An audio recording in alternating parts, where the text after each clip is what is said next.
Bonjour et bienvenue sur Conseil, une exclusivité. Monsieur le maire Jean-Luc Moudin nous présente l'île du Ramier, le fameux projet qui va nous ouvrir sur un grand projet qui va remplacer le Parc des Expos.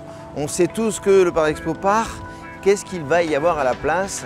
Mystère. En attendant, nous pouvons découvrir cette île du Ramier, complètement fantastique. Nous allons découvrir des choses exceptionnelles. On ouvre le 7 juillet, inauguré à partir de 10h30. Bonne balade!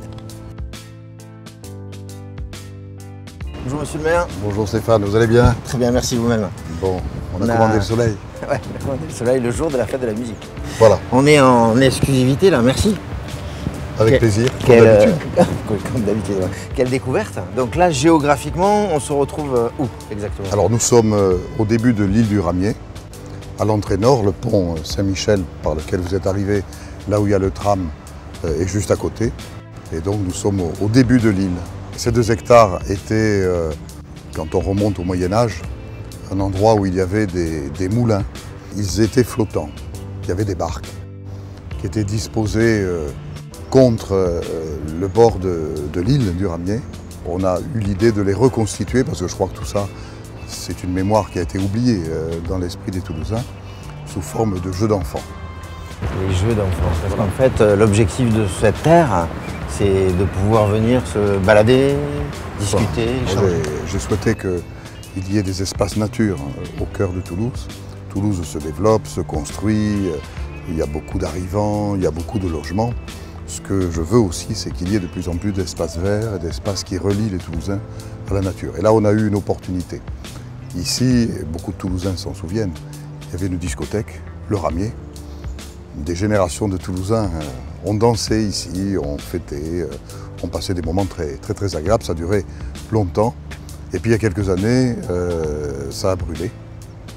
Et j'ai saisi cette occasion malheureuse pour mettre fin à cette activité, récupérer le plein usage de ce foncier et puis décider de cet aménagement naturel. Donc un théâtre de verdure en plein cœur de Toulouse, au bord de la Garonne. Et là, donc, on est sur un des bras de la Garonne là, qui se sépare et on est dans un endroit stratégique en fait. Voilà, c'est un endroit stratégique avec ici un belvédère qui sera totalement aménagé d'ici peu de temps et qui va permettre aux Toulousains d'avoir une vue qu'ils n'avaient pas, de découvrir un endroit, la Garonne, et un endroit qui est important parce que en réalité l'eau arrive de là et vous le voyez, la Garonne se sépare en deux.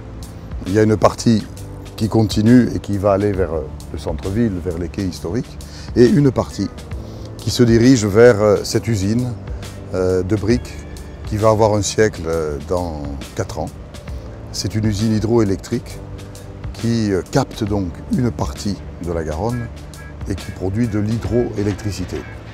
C'est la mairie de Toulouse directement qui a fait ce choix très ancien que nous avons maintenu, les maires et les municipalités successives. Ça, c'est une des particularités de Toulouse quand même, se produire sa propre électricité. Et cette énergie que nous recueillons grâce à ça, elle permet d'assurer l'éclairage public. Donc l'électricité que nous avons ici, elle n'est pas d'origine nucléaire, elle est d'origine naturelle.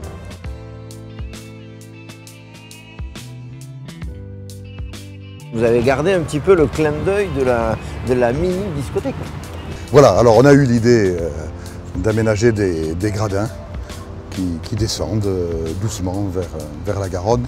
On a la chance ici d'être en surplomb par rapport au fleuve. On est plus haut que dans le centre-ville. Et donc on pourra s'asseoir, parler, se rencontrer et éventuellement sur un petit espace qu'on a aménagé. Imaginez une piste de danse, par exemple. Ça sera un petit clin d'œil à ce passé auquel beaucoup de Toulousains sont attachés, qui est celui de la discothèque du Ramier. En termes de replantation, vous avez gardé, j'imagine... On a gardé, évidemment, le patrimoine arboré qui bordait cet endroit.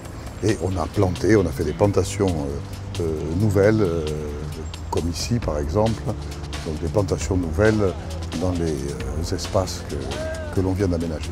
Nous avons rétabli un passage naturel qui existait, qui avait une utilité pour quelques techniciens. Et ce passage naturel va nous permettre de passer de l'autre côté du pont sans avoir à quitter l'espace où nous sommes.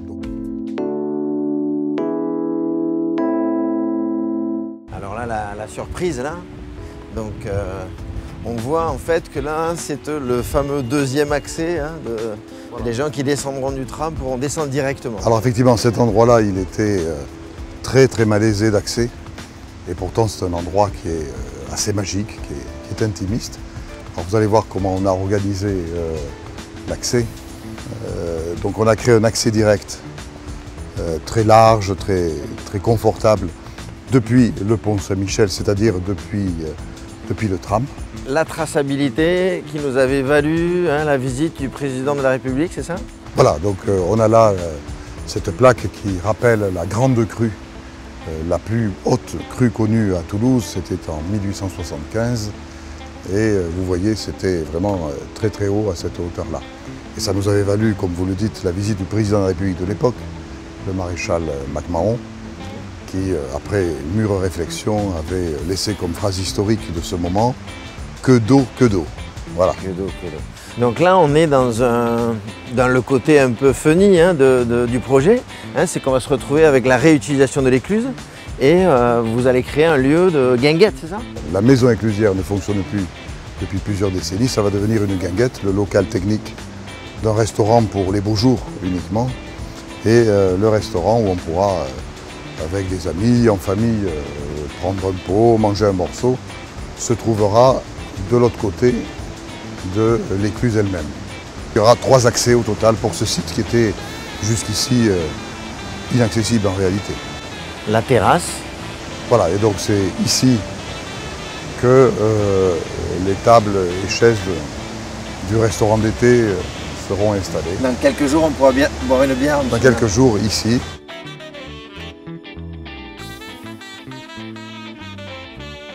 Et puis là, on arrive dans un endroit qui est, pour moi, fabuleux.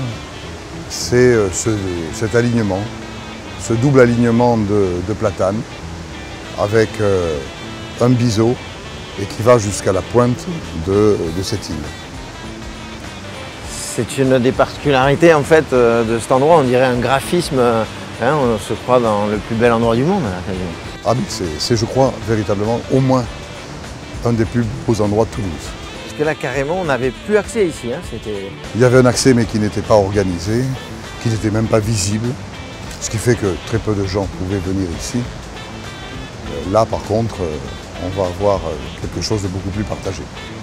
C'est quoi cette île là-bas? Alors effectivement, à côté on voit le bout de cette île avec beaucoup d'arbres qui plongent dans le fleuve. C'est une île qui n'a que de la végétation et des oiseaux. On l'appelle l'île aux oiseaux.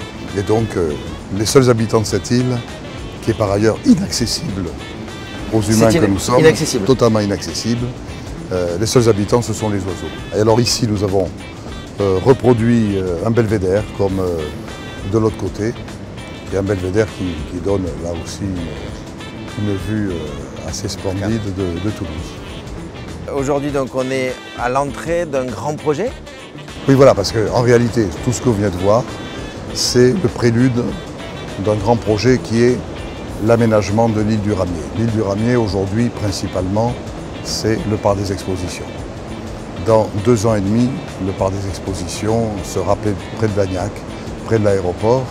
Et donc, on va libérer ici une 50aine d'hectares. On a fait pas mal de concertations, d'ateliers de concertation l'année dernière.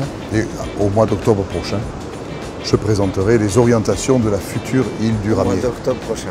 Nous nous retrouvons pour la prochaine émission, ensemble, sur le chantier du Parc Expo qui va à toute allure. Parce que vous venez de l'annoncer, même pas 2 ans et demi encore de chantier. 2 ans et demi de chantier, et puis dès que le chantier sera terminé, un autre chantier va s'ouvrir sur l'île. Et l'île va être une île dédiée à la nature, aux loisirs, à la végétation, au sport. N'en dites pas trop, sinon je vais avoir un scoop. Voilà. Merci beaucoup, monsieur le maire. Merci à vous. Plaisir.